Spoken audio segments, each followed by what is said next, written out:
Thank you for taking time out of your days to come down here. Now we're holding this press conference after a recent report from the Boston Globe regarding the 2011 Boston Red Sox and the collapse of their season in the month of September. So first, we're going to go over a few individuals involved in the report itself.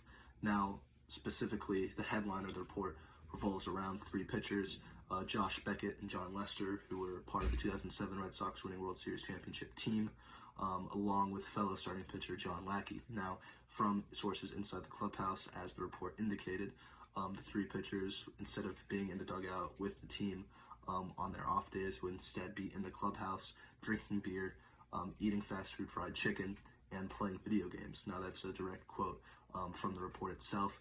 We can nor deny or confirm those reports, but we can also go over a few other individuals involved in some other cases that overall the report was trying to talk about with the unrest within the clubhouse.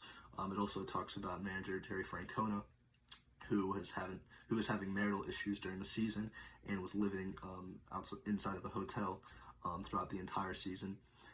Also talks about Kevin Youkilis and Jacoby Ellsbury, as Youkilis, a veteran on the team, was a bit disgruntled with Jacoby Ellsbury in 2010 as he missed games due to injury, and it kind of led into the 2011 season. And there's also talks about Carl Crawford, who was given a massive $112 million contract for the season from the Tampa Bay Rays. Now, specifically on that, there's no sources of who is mad at who, but it's obviously been a talking point throughout the season. Now, obviously, what went wrong with the team was just poor play. And that's what fellow players have indicated in the past 24 hours about the reports. They went 7-20, lost 21 of 29 games in a stretch from late August to late September, as they eventually missed the playoffs. And yeah, as you can say, this happened at a time where the Red Sox needed to get results done. And, as on behalf of the organization, obviously these reports are coming out at a time where it's after the season, and fingers are being pointed. Now, this happened mainly in the clubhouse and a bit in the front office between personnel and upper management.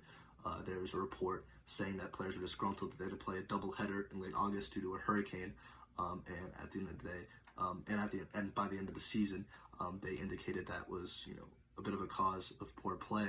On behalf of the organization, we cannot deny or confirm those reports, as all these are just reports from the Boston Globe, and the action that we're going to take is a bit of an internal investigation, but we're also going to step back as an organization and let outside people come in and do an investigation of what actually happened. We've been in contact with the players, but nothing as of yet has been discovered.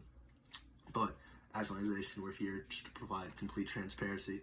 Obviously, fans are mad and people want answers, but we want to just let you know that the timeline of these events did come at a time following a tough season and a tough end of the season.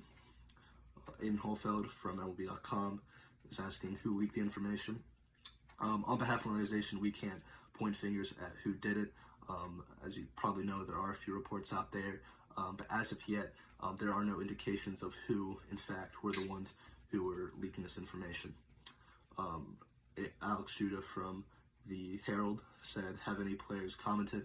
No players have commented as of yet, but we have been in contact with a few, especially the three starting pitchers that the report evolved around, and they will be preparing a statement within the next day regarding the report.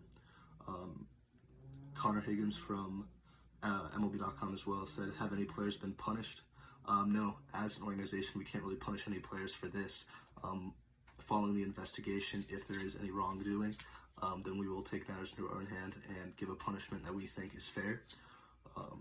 Connor Higgins Ching Teixeira from the Boston Globe said, what actions will be taken, or what actions have been taken. We have fired manager Terry Francona following the report. Obviously, this comes at a time where we were thinking as an organization what's best for us. We appreciate Terry and what he's given us, the organization, and Red Sox fans across the nation in a 2004 title. And in the decade that he's been here, he's won 2 World Series and given us plenty of memories. But following the 2011 season and following the team's poor performance, we thought as an organization that it was not smart for him to continue in his role.